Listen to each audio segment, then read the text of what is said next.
கிருஷ்ணகிரி மாவட்டத்தில் போலி என்சிசி முகாமில் பள்ளி மாணவியை பாலியல் வன்கொடுமை செய்த சிவராமன் தலைமறைவாக இருந்தபொழுதே போலீசார் தம்மை தேடுவதை அறிந்து எலி மருந்தை உட்கொண்டு தற்கொலைக்கு முயன்றிருக்கிறார் என்கிற தகவல் விசாரணையின் மூலம் தெரியவந்திருக்கிறது. இது பற்றிய முழு விவரங்களையும் அறிவோம். எமது செய்தியாளர் சதீஷ் மணி இணைகிறார். சதீஷ் மணி, விசாரணையில் மேலும் என்னென்ன தகவல்கள் வெளிவந்துள்ளன? கூடுதல் விவரங்கள்.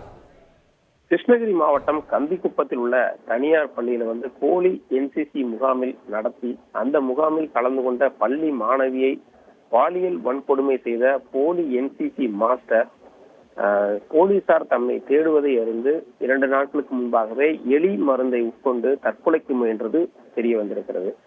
இந்த போலி என்சிசி முகாம்ல கிட்டத்தட்ட ஒரு 40 மாணவ மாணவிகள் கலந்து கொண்டதுல அதுல ஒரு மாணவியை நள்ளிரவில் எழுப்பி அவருக்கு பயிற்சி அளிப்பதாக கூறி அந்த மாணவியை பாலியல் வன்கொடுமை செய்த விவகாரம் பெரும் பரபரப்பை ஏற்படுத்தியது.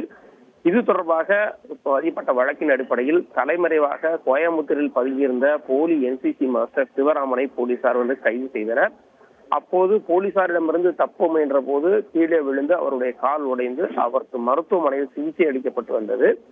அந்த மருத்துவமனையில் சிகிச்சை அளிக்கப்பட்டு வந்த போது அவரை பரிசோதித்த மருத்துவர்களோட அந்த பரிசோதனையில இவர் ஏற்கனவே எலிமருந்தை உட்கொண்டு தற்கொலைக்கு முயன்ற விவகாரம் தெரிய வந்திருக்கிறது.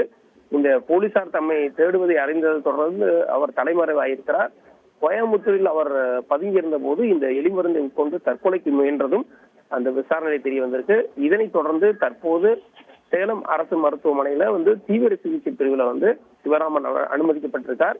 இது தொடர்பாக ஏற்கனவே பெண் ஐஜி பவானிஸ்வரி தலைமையில விசாரணை குழுவும் முடித்து விடப்பட்டிருக்கு. இந்த நிலையில இந்த சம்பவத்துல ஈடுபட்ட சிவராமன் தலைமறைவாக இருந்த போதே தற்கொலைக்கு முயன்ற சம்பவம் பெரும் பரபரப்பை ஏற்படுத்தி இருக்கிறது. விரிவான தகவல்களுக்கு நன்றி சதீஷ். செய்திகளை உடனுக்குடன் தெரிந்து கொள்ள உடனே சப்ஸ்கிரைப் பண்ணுங்க.